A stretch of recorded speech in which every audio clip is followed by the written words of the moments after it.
and dot your I's. For I'm about to tell you about a culture that's perversive in our society. A culture that has been held captive in the clutches of all former oppressors. Ladies and gentlemen, in the esteemed pun of adjudicators, crowned with confidence and conviction as the orator, here to retrieve his rightful throne as an African child with the title, Black Milk. You're probably wondering what it is that I'm talking about. Well, allow me to shed some light upon this deadly pandemic that has overshadowed this generation. I'm not talking about the literal meaning, but rather the metaphorical one. I'm talking about us, Africans, our culture, our roots, our identity. It talks to us, it speaks to us. It is Black Milk. Approximately 100 years back, she was robbed of her self-respect, esteem, and confidence. Everything that defined her. Africa was a heaven for vibrant and undiluted culture. Its serene beauty is like no other, and that is what made Africa the continent to beat. I vividly remember great leaders like Nelson Mandela, as they walked in the streets of South Africa crying, "Amandla, power to the people," or as Mami Gaddafi advocated for the United States of Africa. We have been trod through the very dirt, dragged through the hearts of history's shame. But in a daybreak so clear, the black milk that we fought for is slowly going astray. The black milk has been diluted by the foreign cultures and lifestyles, normalizing the drinking of white milk, forgetting that it was once black.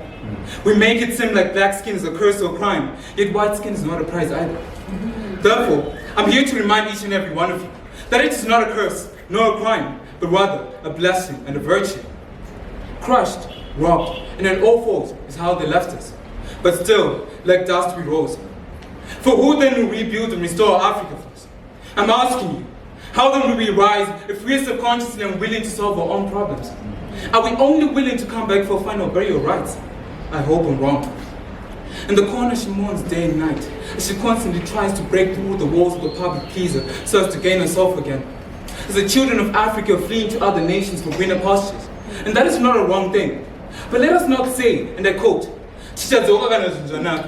"Who will make it better for us if you're not here?" Surely the neighbors are not going to do it for us. For all you know, you could have been born in any other nation or country. But no, you were born in Africa, in Zimbabwe. And that alone should mean and tell you something. Rooted in the vibrant traditions and cultures of Africa, born from the flames of struggle and pain, I stand tall, but not perfect. A descendant of Zimbabwe, once born in pain and segregation. I'm an African, not because I was born in Africa, no, but because Africa was born in me. As it pumps in my veins and plays the rhythmic beat of the African drum that teaches me the value of my culture, language, and heritage. But sadly, all that now pumps in the veins of my brothers and sisters are the drugs that they're taking, or should I say, that are taking them. We fail to realize the gifts that God gave us, because we have endowed so much in trying to be something that we're not.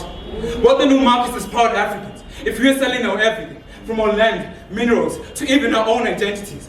Have we become so cheap and xenocentric, where we see other cultures and lifestyles as more superior than ours? Well, ladies and gentlemen, only you can answer that question. For I too, like Dr. Martin Luther King, have a dream. I have a dream that one day all cultural barriers will be broken. That every son and daughter of the soil will stand tall and proud of their African roots and heritage. For you can run and hide for the truth.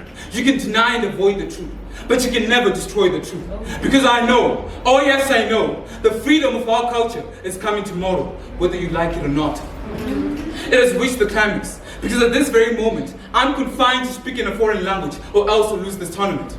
Therefore, it is a reminder, a wake-up call, that voice out, sons and daughters of the soil. The time is now to retrieve your culture and your Ubuntu. The time is now to be proud black milk and embrace who you are and where you came from. Like Bob Marley once sang, emancipate your souls from mental slavery. For change will not come if you're waiting for someone or some other time. For you are the change we seek. You are the change we've been waiting for. So my brothers and sisters, the future of Africa is in your hands. Will you save it? Will you let it crumble? Thank you.